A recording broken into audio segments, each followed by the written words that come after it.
Pria itu bertekad menjadi ahli bertahan hidup di alam liar. Bertahan hidup di alam liar tanpa membawa peralatan selama 5 tahun. 4 tahun yang lalu, Zack pertama kali datang ke alam liar. Memilih sebidang tanah kosong sebagai tempat perkemahan. Mengukur ukurannya dengan tangan. Cukup besar untuk tidur sendirian. Lalu mengambil ranting-ranting yang tidak berharga. Mulai menggali lubang di tanah. Saat menggali, dia menemukan banyak batu. Zack meletakkannya di samping. Barang ini akan berguna nanti. Namun menggali lubang seperti itu benar-benar sulit. Tidak bisa bernapas sama sekali. Maka Zack mengubah posisinya. Menopang tanah dengan tangan dan membuka dengan kedua kaki. Efisiensinya jelas meningkat. Setelah menggali garis besar, Zack pergi mengumpulkan sedikit rumput kering. Lalu mencampur dengan tanah dan mulai mengaduk. Setelah menuangkan air dari labu, mulai mengaduk lumpur dengan kedua tangan. Namun mengaduk semangkuk besar seperti itu sungguh tidak mudah. Kaki Zack hampir mati rasa. Baru saja meratakan tanah di permukaan. Selanjutnya adalah menunggu hingga kering secara alami. Karena tidak membawa persediaan hidup apapun. Hanya bisa tidur di tanah dengan perut kosong semalaman.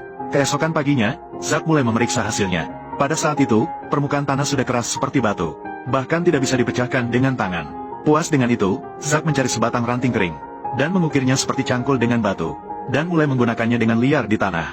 Dengan cepat, dia menggali banyak tanah. Kemudian menambahkan air dan rumput kering ke dalam tanah. Campuran ketiganya diaduk secara merata. Sebuah balok tanah besar selesai dibuat. Namun bentuknya masih kurang rapi.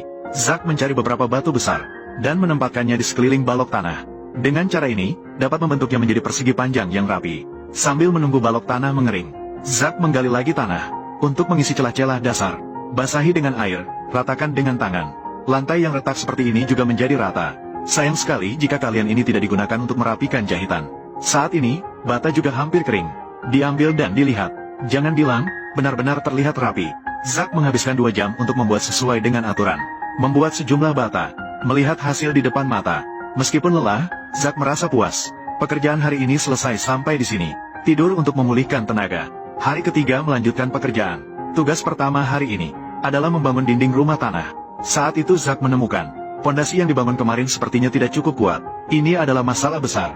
Jika tidak bisa diselesaikan dengan sempurna, seluruh pekerjaan selanjutnya akan menjadi biaya sendiri. Zack menggali sekeliling pondasi, menambahkan jerami yang gratis dan terus mencampur aduk. Kemudian menambahkan batu untuk memperkuat. Kemudian meratakan kembali permukaan tanah. Setelah pondasi cukup kuat, Zack baru mulai membangun dinding.